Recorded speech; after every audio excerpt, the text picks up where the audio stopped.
Good morning guys. Grabe yung ulan. Tapos naayos ko na pala dito guys sa area na to. Nilagyan ko na ng bagong mga kahoy na pwedeng paglagyan. Pero yung mga kalankowi na gusto kong ilagay dito ay hindi ko pa nailagay dahil pinag-stable ko muna sila. Ito pala si Portulaca moloconiensis.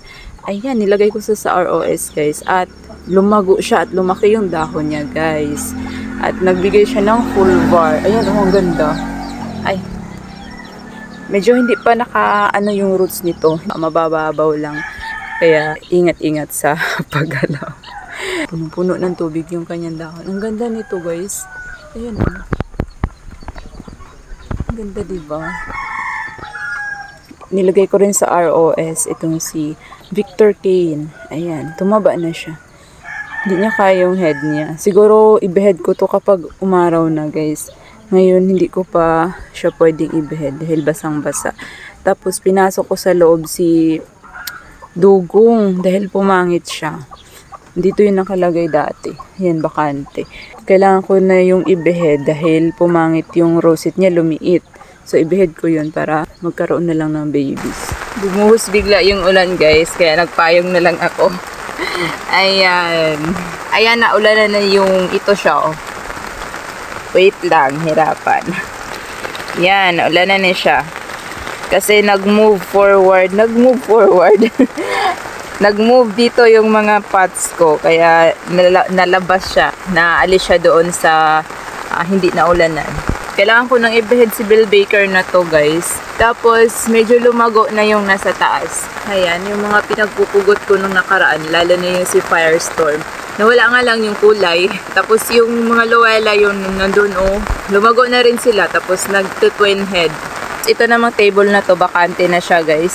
Dinoble ko yung takip niya na cellophane kasi tumatagos yung tubig doon sa ilalim. Tapos may mga leaf propa ako sa ilalim. Kaya dinoble ko yung takip para hindi mabasa yung mga nasa ilalim. Tingnan nyo tong si Haworthy ako guys. Yung matagal na sa akin na hindi lumalabas yung kanyang bulaklak. Ngayon lumabas na talaga. Ayan. Hindi ko lang alam kung paano mag-pollinate. Pero basa kasi siya guys. Mukhang hindi ata siya pwedeng i-pollinate kapag basa yung Haworthia. Pero si Mirror Ball, wala pang bulaklak. Tingnan nyo to, nakatalokbong na yung aking mga plants dito. Meron kasi ako nakita from Japan na vlogger.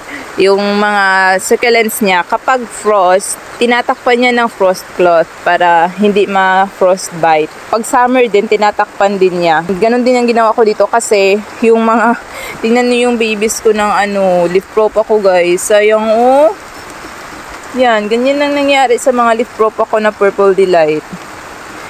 Sana noon ko pa to tinakpan.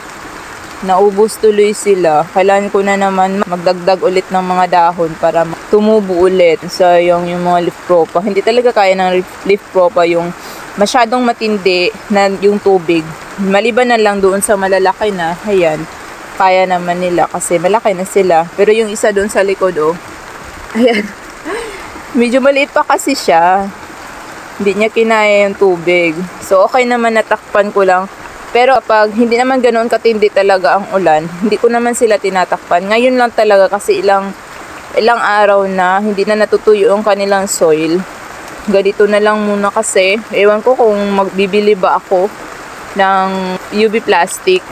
Tingin ko kasi ayoko nang bumili. Kasi pag tatakpan ko to dito na area, matatakpan pati yung doon. Yun, tapos wala na akong ROS. Ayan yung nilabas ko na isang Purple Delight ko na pot. Mukhang tinapakan ito ng pusa guys. Yan kasi natatanggal yung mga dahon na yan. Pang na lang natin, i-propagate na lang din. Yun na-overwater na siya. So ito yung sabi ko, 'di ba, na puno na lang, wala ng dahon. So nagbigay pa rin na siya ng baby. Dalawa to Ayan yung isa sa likod. Yan, 2 babies yung binigay niya. So, ito linisan ko na lang to. Ayun, may natanggal. Tanggal na. Sige, pang-propagate na lang natin yan. Sayang talaga to guys. Lumaki na to Sayang. Linisan ko na lang to mamaya para maalis na yung mga bulok. Tapos, dagdagan ulit ng mga dahon ng Purple Delight din para mag-propagate, para dumami pa rin. Hindi makalbo. Stock pa na lang ulit natin para safe sila sa ulan. Ganyan lang. Siguro mag-etiolate yan sila, pero aalisin din naman natin yung takip. Makaka-recover din naman sila dyan. Ganyan yung itsura sa ilalim. Hindi pala nasagi yung Purple Delight. Nagiging parang pantukod na yung si Fred Ives. Hindi ko pala ata na-share itong Fred Ives na to, guys. Yan yung bagong dumating. Nilagay ko dyan lahat. As what I have said nung nakaraan, na lahat ng Fred Ives na binili ko ay dyan ko ilagay lahat dahil malaki din talaga yung pot. So ayan, mukhang nakaka-recover na nga sila mula sa biyahe. Dahil hindi ko na natiis yung lagi ko na lang inaayos itong mga pots na to. Ginawa kasi itong daanan ng pusa dito, guys. Dito dumadaan yung pusa. Yung mga pots na nandito lahat, natataob lagi. Pati yung nandun kasi doon tumatambay yung pusa. So, favorite spot niya yung dyan sa taas. So, yung mga na dadaanan niya, talagang damage. So, ang ginawa ko, naglagay na talaga ako ng pangharang. Kaya kawayan lang din naman. Pero, kahit pa paano, ma-prevent na yung pagkakahulog ng mga pots na to. At saka parang mag-aalangan din naman yung pusa na umakyat dito.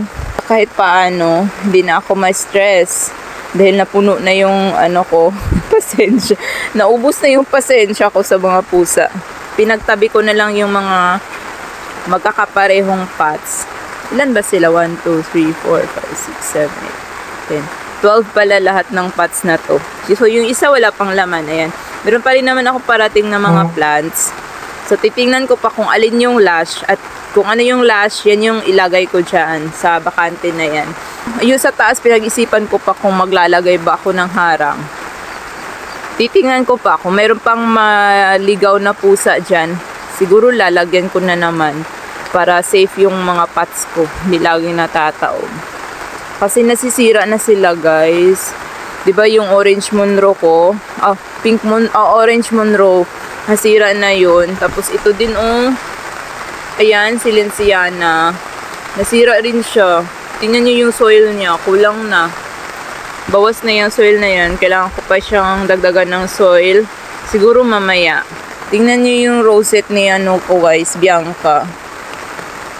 Magiging ganyan na. Bala ko to siyang i-behead. Yan, ang liit-liit ng stem nito, guys. Tingnan nyo yan, Tapos yung kanyang rosette, yung mga dahon niya, sobrang lalaki.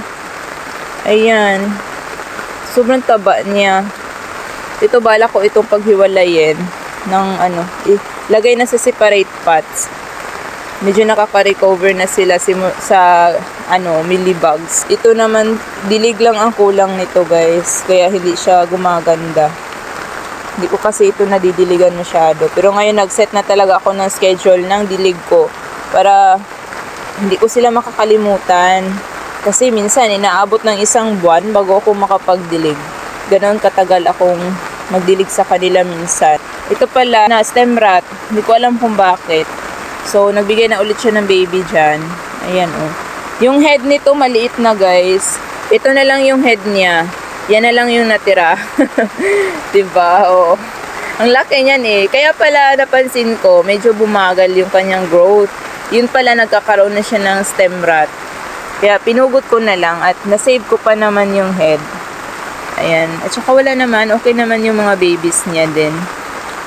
Wala naman. Nagkarat na to. Ayan Natuyot na. Tanim na lang natin.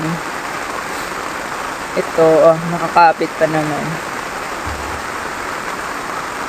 Yan. Mahirap pa naman itong palakahin. Kaya nga, tuwang-tuwa ako nung dumating siya na sobrang lush at sobrang laki. Kasi mahirap yan siya alagaan din.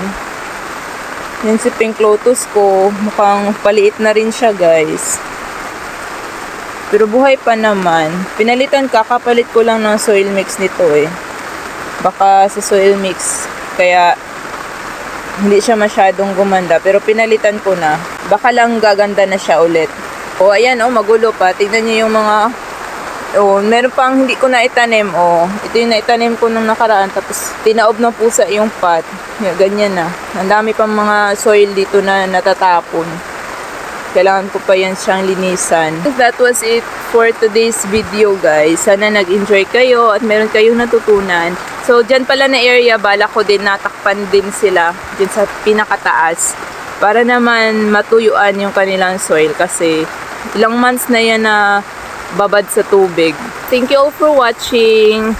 Please like and subscribe to my channel and see you in the next one. Keep growing!